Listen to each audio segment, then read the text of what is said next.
Hello guys, what's up? Hella here, and today I'm going to be helping you guys learn how to make a video game commentaries. I've had a few people ask me about this, so I figured I'd just make a video on it, you know, because I want to help out people.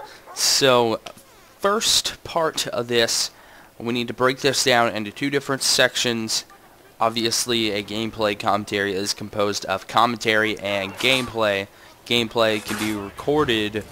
We're gonna break it down into that. The visual part, gameplay, can be recorded on PC, on console, on Mac even. If you want to do that, I can't help you with Mac. I'm sorry, I don't know anything about recording in Mac, but I know on PC there are quite a few different programs you can use. Me personally, I use Fraps. I think it works pretty well. It's relatively cheap.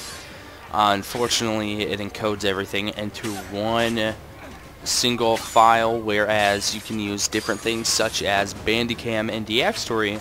With these, whenever they record, they have different channels inside of there, which you can, if you use a good editing software, you can mess with the individual channels that it records in, and mess with the game audio and your voice and whatever other audios are in the background and whatnot.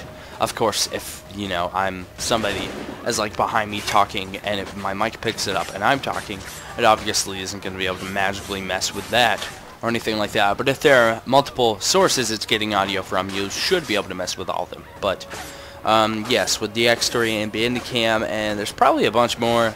These are the only ones I've really heard of. I've used DxTory. I know that's good. And I use Fraps right now. The program I enjoy editing with, though, does not allow my DxTory files to go in there. And I don't own DxTory, so that's another big thing. I've only used the trial of it, but from what I've used, it's really good.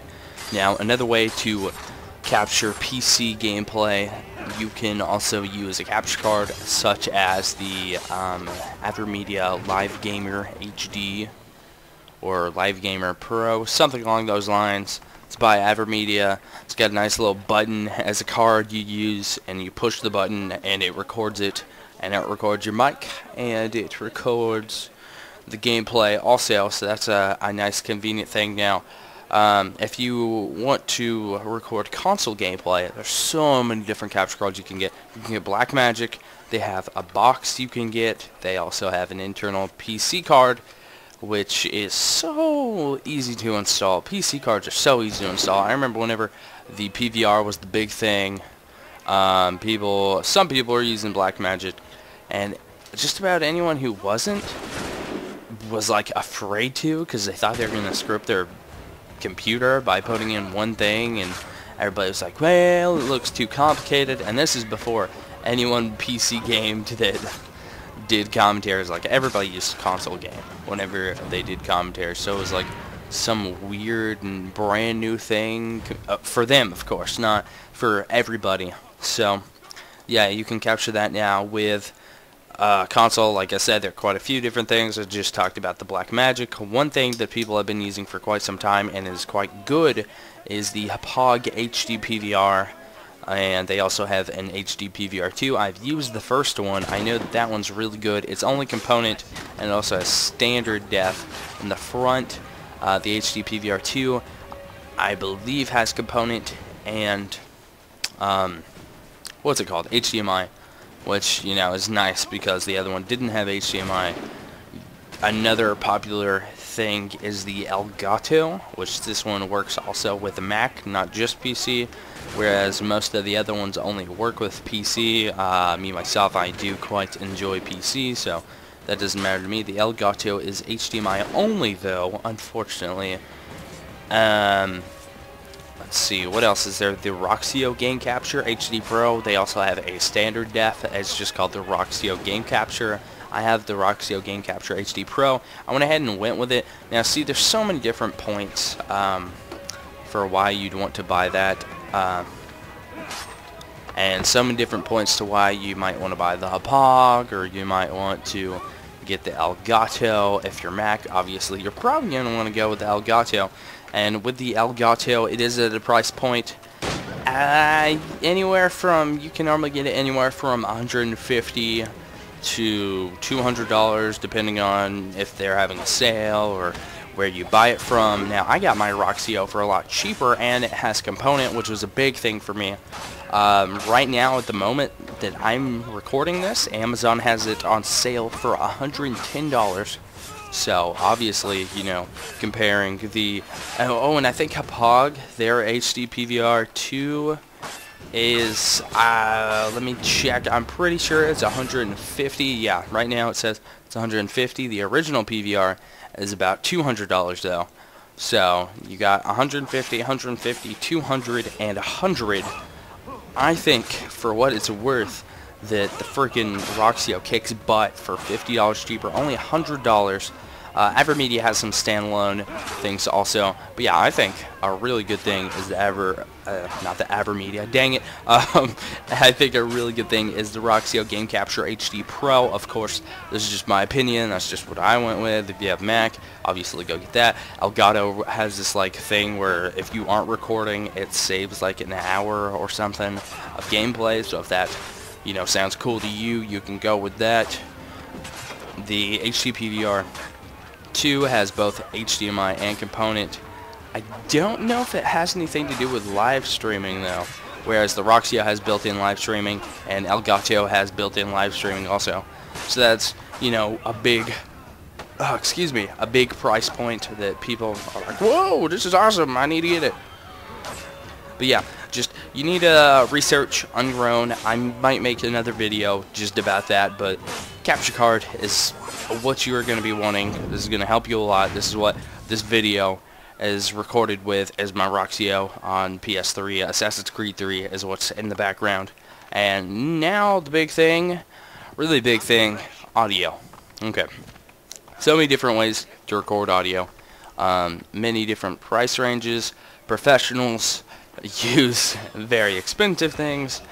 People who don't see revenue from this probably won't use very expensive things. I haven't seen revenue from YouTube. I use a decent thing to record my audio. Whenever I first started off, I used a Rock Band microphone that I had laying around. I don't know why I said it like that. Laying around from, you know, obviously Rock Band. USB microphone, just plug it in, talk. You got to be really careful with that. If you could get a pop filter for it, somehow you have a pop filter laying around. If you have a pop filter laying around, you probably have a better mic though. If you can get a pop filter for that, it'll sound so much better. That was like one of the only really bad things about it. I mean, the mic is only like $10. You can get it for probably cheaper somewhere. You can get it for more expensive somewhere. It's a decent mic. What I'm using is Turtle Beach X12s, and the X11s work really well also. Headset I got for about $50 or $60. It's a, you know, a headset, so it's really nice. I don't have to hold a microphone or anything.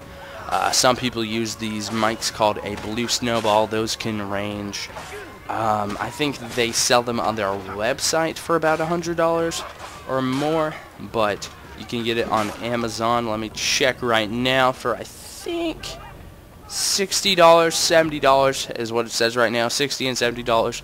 Another thing you can get is called a Blue Yeti, which those sell for about anywhere from 90 and up. 90 is probably the cheapest you're going to get. You're also going to want to get a pop filter for that. See, these are obviously big things.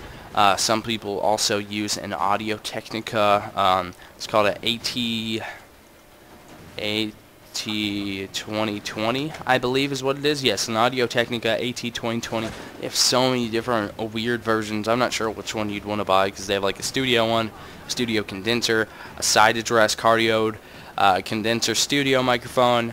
They have so many different ones. I'm not sure about the price point. You'd have to look into that on your own. I don't want to tell you something wrong and you end up, you know, purchasing it and being like, wow, I just wasted a bunch of money. So there's the two main aspects of that. Also, another big thing is editing software. For the longest time, I used Windows Movie Maker. It works just fine. I'm not making some hardcore montages. I'm putting audio over video. It works perfect. Some people use Sony Vegas. I myself at the moment have been using Camtasia Studio, and I find that really nice. The graphic user interface, the GUI, it looks really nice and it's really easy to use, so I enjoy using it. Hopefully that helped you guys out a little bit. If you have any more questions, I can make another video about whatever your questions are. Just tell me, comments below. And yeah, I guess that's it. I'll be seeing you guys. Bye.